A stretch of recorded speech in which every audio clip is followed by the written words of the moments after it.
Hi, I'm Rachel Forbes. I'm a passionate mother, an advocate, a partner, a friend, and an ally.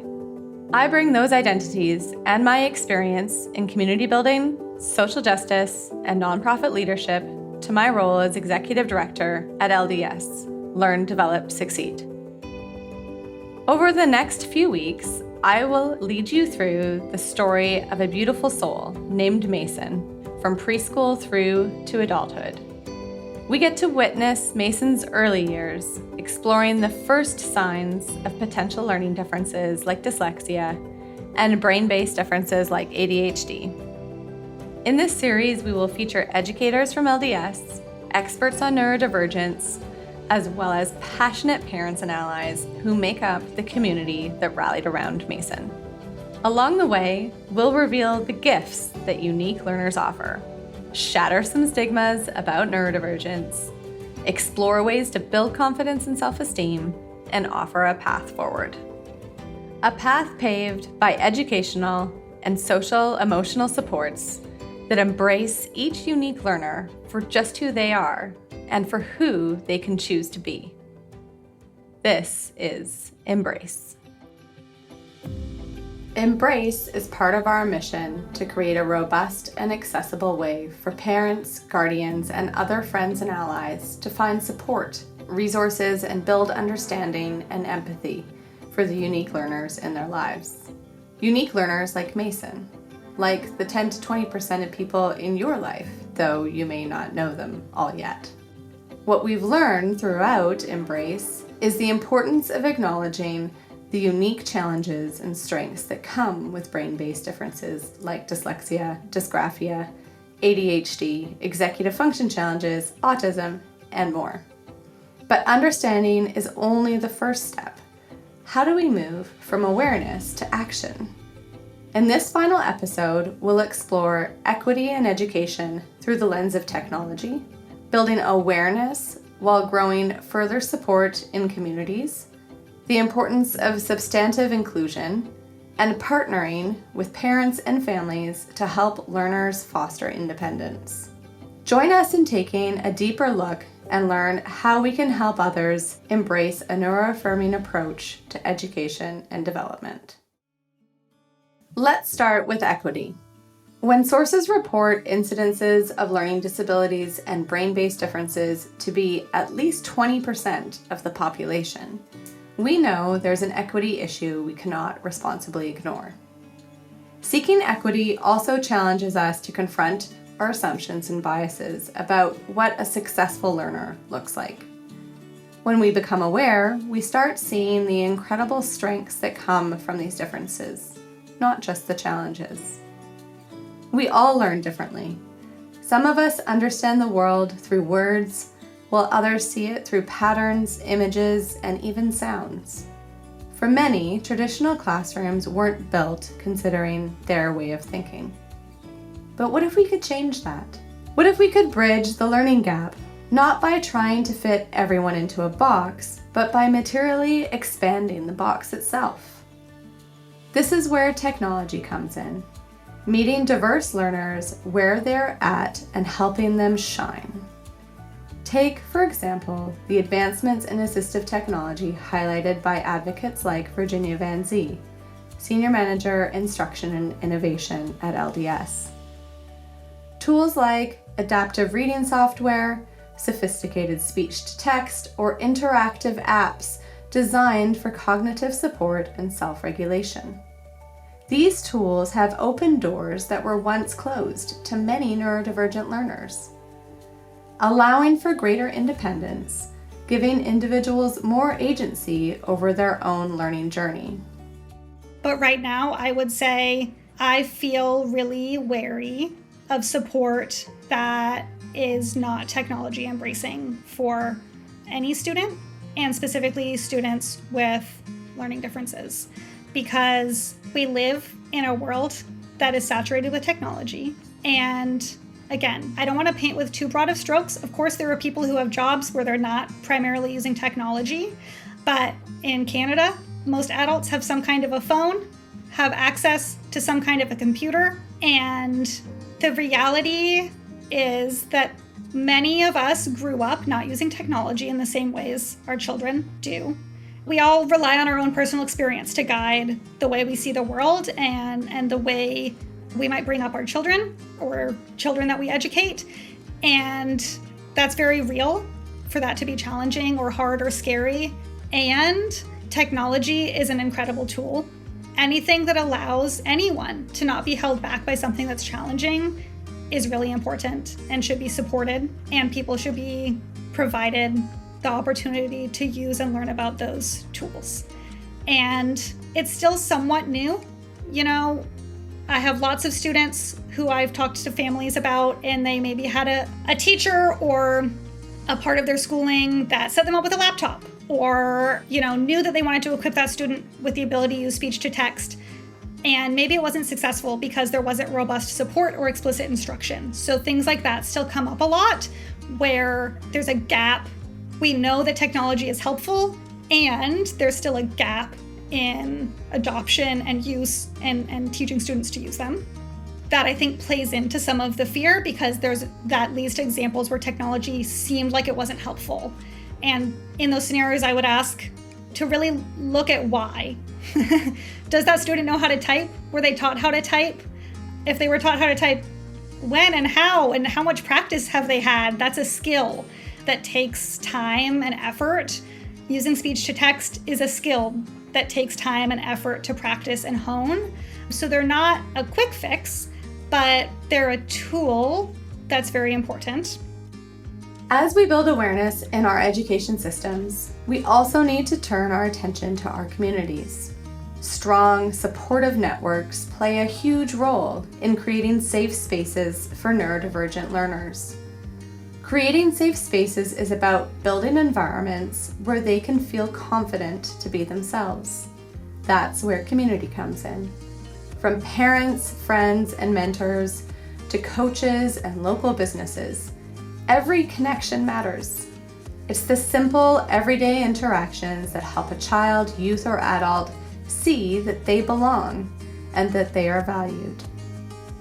We spoke with Patrick, an LDS educator and Neuroaffirming program lead, who shared his perspective on why community matters and the importance of role models in this process. When a young person has connections to other people that are entering the same school, that's something that can be a really reassuring factor there for them, because then it's a matter of, if you already have one friend and you're going into a new school, anybody that your friend befriends themselves is somebody who's potentially going to be a good friend for you as well. Unfortunately, in our society, neurodivergent children and youth grow up, in many cases, without having adult role models who think the way that they do, that are available to them. And unfortunately, it can happen where people put the way that they would want to be treated onto youth. And we see this a lot in the autistic community, where autistic people would much prefer to be communicated with clearly and bluntly, and non-autistic people tend to try to be polite by avoiding saying what they mean. And so this is one way that a question of ask, what would my student want versus what would I want? So that kind of leads into the much harder question of how can we make spaces available in schools and outside of schools as well, because I always say to families that if school is not a supportive environment, your child really needs some place where they can fit in. And unfortunately for us, for many students, school is not really set up in a way that's going to be realistic. And it would be nice if we could just snap our fingers and fix the world, but that's not going to happen on any timeline for your child. So we need to find another environment that they can be in and have peer acceptance that's not necessarily in a school. Mm-hmm. Because there is a really significant amount of barriers in place that prevent all of the organic mentorship that typically happens between neurotypical people. Because of the way our school system is set up, it really puts barriers in place of neurodivergent individuals being able to do this. But what if we could build a world where every neurodiverse learner, like Mason, has the chance to thrive on their own terms? because thriving, like success, means something different to everyone. Inclusion isn't just a buzzword or trend, but rather a reality where people come together to create spaces that are accessible, welcoming, and empowering. This is so critically important in education because having positive learning environments and experiences with educators from the beginning and throughout life sets up our sense of self and how we fit in the world. If a child has negative learning experiences at an early age and in school, it's very challenging to repattern the emotional and mental pathways that get established. That's where holistic approaches come in. Strategies that consider the whole person, not just their learning profile. But we're not just talking about better classroom tools. We're talking about building support systems and scaffolding that address all aspects of a learner's experience. If we could change one thing in our society or our education system or our medical system that would have the most impact, what would it be? Education, understanding. That's what advocacy is all about to me. It really is about at the individual level, at the community level, at the government level, really pushing so that people with learning differences feel understood.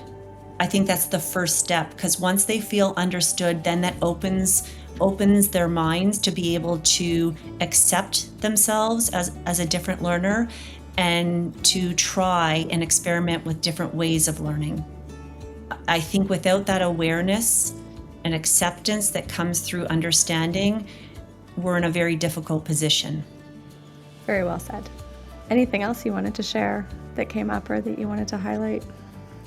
I do think, well, one of the reasons why I have so much passion about ADHD in particular is there's several reasons, but one comes down to equity for me and fairness. And, you know, once kids get into the adult system, there are protections for people with differences. Right? People with disabilities, we have some government protections. But for kids with ADHD, until they reach 18, we have very few supports in our system for them.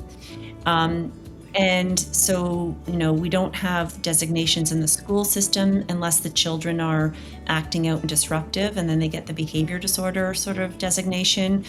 So they don't have those supports in the schools, even though we know that ADHD impacts learning significantly. These kids drop out of high school at higher rates, they have lower grades, they have all sorts of difficulties because of the ADHD. And then with the mental health teams, they often won't see our families, the families of children with ADHD, because it's primarily seen as a condition that's treated with medication, which is not accurate.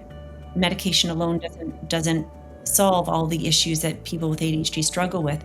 So I feel like we need to keep speaking out for families and teens and children with ADHD mostly, to make sure that they just get the recognition they need in terms of support, because they're not even on the agenda in the school system.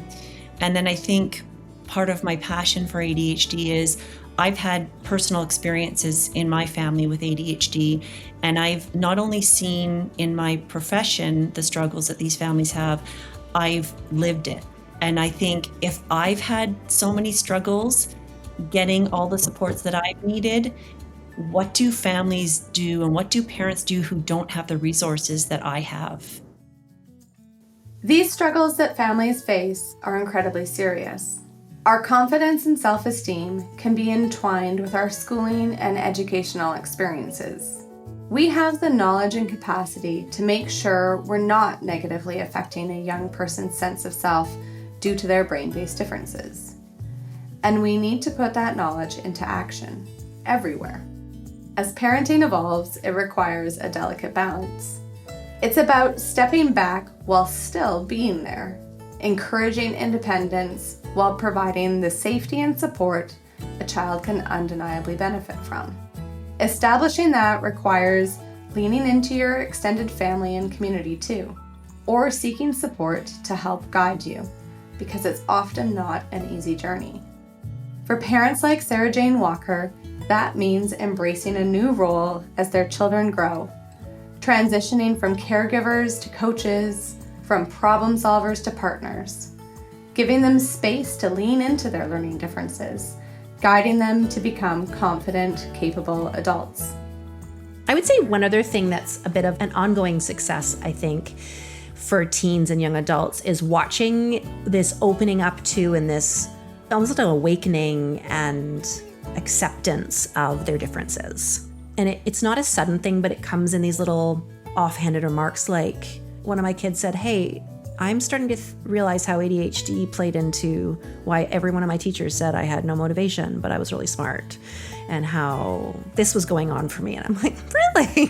It's wonderful. What do you mean by that? Tell me more. Or another child who's like working with accessibility services at the university and realizing, hey, there's some real gaps here. I'm actually not getting all the support I need because this isn't set up in a way that I can be successful. So all that critical thinking and self-reflection, which is really bang on developmentally, isn't it, for our late teens and our early 20s, where that self-awareness, that who am I, what kind of person am I, how do I try this out in different places, and that those learning differences, that neurodivergence is part of that. That's part of who I am as a whole person. And so how does that play into that awakening to who I am as this adult person, this growing adult person? Throughout this episode, one thing has become abundantly clear. Supporting neurodivergent individuals requires more than just understanding. It demands ongoing action, a commitment to learning, unlearning, and trying new things for those who we are trying to support. If you've ever heard a story like Mason's, or are living it, you know how challenging it can be for a neurodiverse learner to find their path. Mason was often misunderstood, his potential hidden behind struggles that traditional schooling didn't know how to support and mitigate. And for every Mason out there, there are many thousands more still waiting for that support. And that's where the dream comes in. Imagine a world where every neurodivergent learner has access to tools to help them navigate adulthood. Empowering education, flexible support, job training programs, mentorship opportunities, and communities that understand their needs. The big dream is about ensuring kids like Mason have the chance to thrive, not just as students, but as adults who can navigate the world with confidence. The big dream is about our responsibility as educators, parents, community members, friends, and allies. There can be challenging consequences when learning and brain-based differences go unsupported. The great thing is that we know many of the tools and strategies that can support the people we care about. And they're growing and evolving every day with research, technology, and awareness. By embracing these ideas of equity, awareness, inclusion, and partnering, we can make a lasting impact on our children, their educational systems, their future, and our collective future. So, whether you're a parent, learner, educator, or ally, know that together, we can give our kids the support and the courage they need to embrace who they truly are. Thank you so much for listening to Embrace this season. We're so grateful to you for sticking around to the end. We hope that you feel more empowered and energized to keep learning and take action as a parent, teacher, learner, or otherwise. Because without you, and without your continued care, none of this would be possible. Embrace is an Everything Podcast production, an award-winning team focused on engaging storytelling that connects with its audience in a meaningful and memorable way. Our showrunner is Ruthu Jagannath, and our audio engineer and sound mixer is Scott Whitaker. And if you like the show, please rate and follow it. It helps us reach more listeners like you. Until next time, embrace your kids. Another Everything Podcast production. Visit everythingpodcast.com. Subscribe wherever you get your podcast.